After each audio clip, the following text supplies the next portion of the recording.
Assalamu alaikum al'ummar musulmi, barka da wannan lokaci. Ina da ɗan takaitaccen bayani da zan yi. Ina so in ja hankalin mutane domin ku gane ita rayuwa fa da inda ka shiga mutuncinka shine ka riƙe gaskiya. Mutuncinka shine ka riƙe gaskiya kuma kar ka zalunci na ƙasa da kai.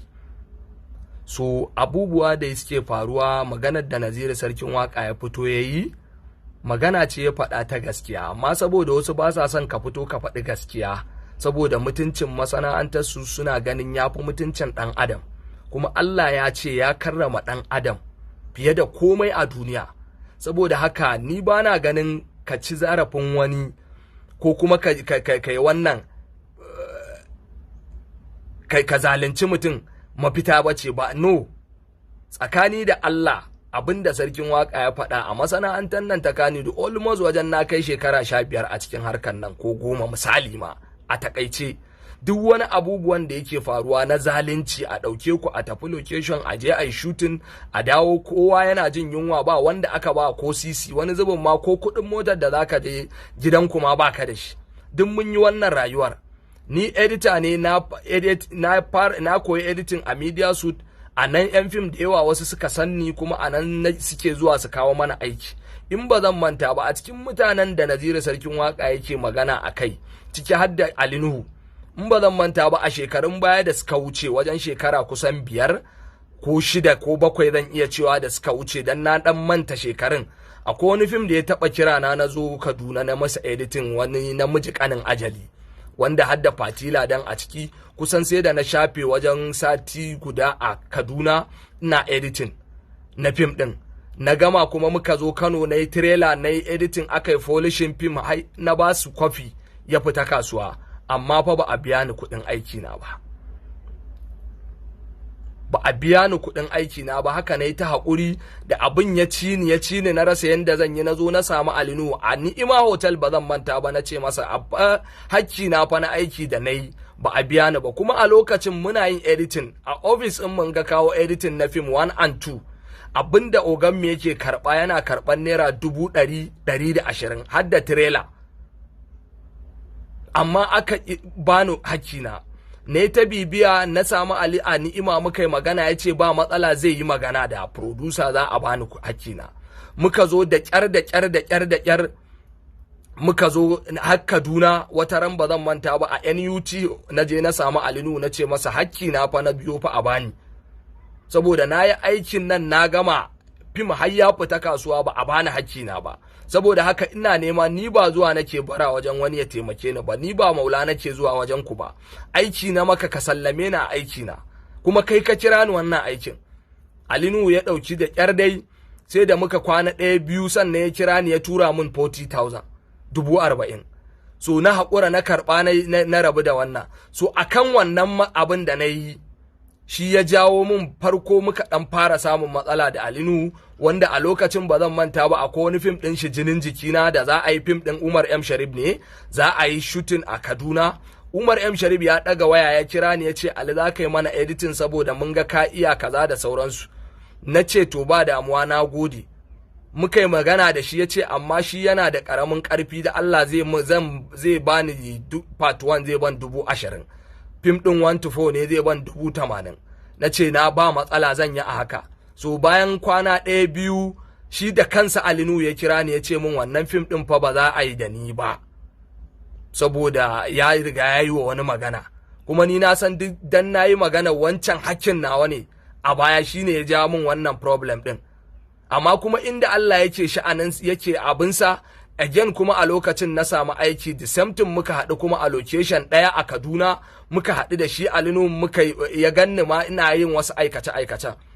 So ina so mutane su gane wani abu, wannan abun ba wai in tona za a yi, za a tono abubuwa da yawa marasa daɗi, amma ku zo kuna maganan ƙarya, kuna maganan wai kaza mutuncin masana'anta, mutuncin ɗan adam bai fi mutuncin Kannywood ba.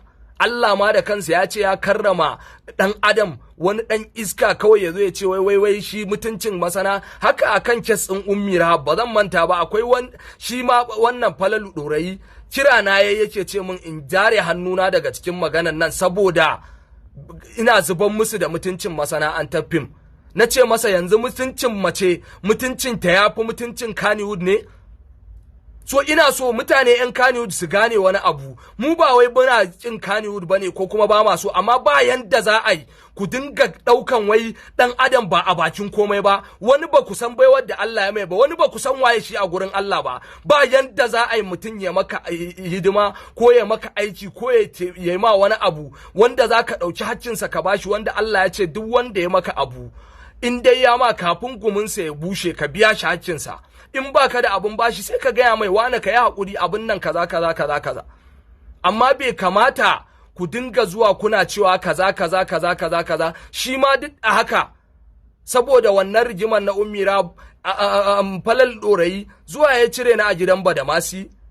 I don't care, ban damu ba saboda na san na yi taka rawa a ciki kuma dan an cire ni is normal. So ban san me yasa mutanen nan ba sa son a faɗa musu gaskiya ba, daga an faɗi gaskiya sai mutane su zo su dinga adawa, ai kai munafiki ne, kai waye bakin wa za ka yi wa bakin ciki. Allah kada ka dawwamar da ni a duniya in har zan kalli wani dan uwana ya samu ni'ima in masa bakin ciki. Ba ma bakin ciki da kowa, amma duk inda gaskiya ta zo a faɗe ta, wannan shine adalci. Ba yanda za a yi yarinya daga ta shigo harkan nan wani zubin da yawa maganar da sarki ya faɗa gaskiya is true. Ina ganin wani producer ya fito yana wasu maganganu wani na san zuciya, mata nawa ne suka zo suka same mu suna gaya mana irin keta musu haddi da kuke yi in za ku sa su a fim, ku ce sai sun ba ku kansu. Haka Allah ya ce.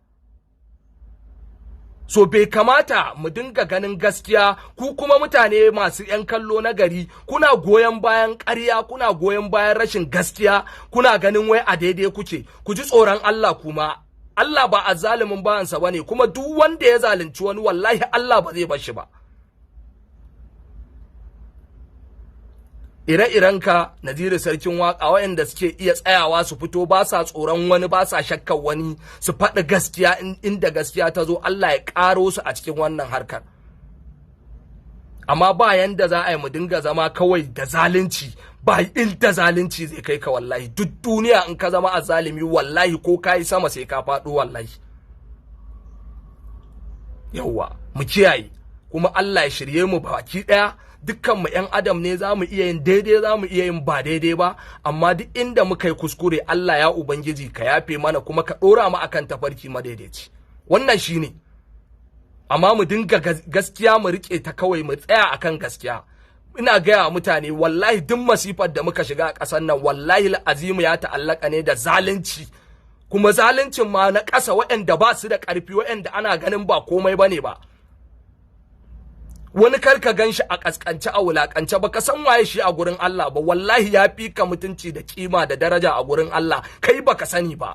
Amma kana kallon sa a matsayin kaskantacce, wulakantacce ko kuma bai isa ba, wallahi wannan kuskure ne, kuma in muka ci gaba da tafiya a haka wallahi azimu babu inda za mu je. Dan haka mu kiyaye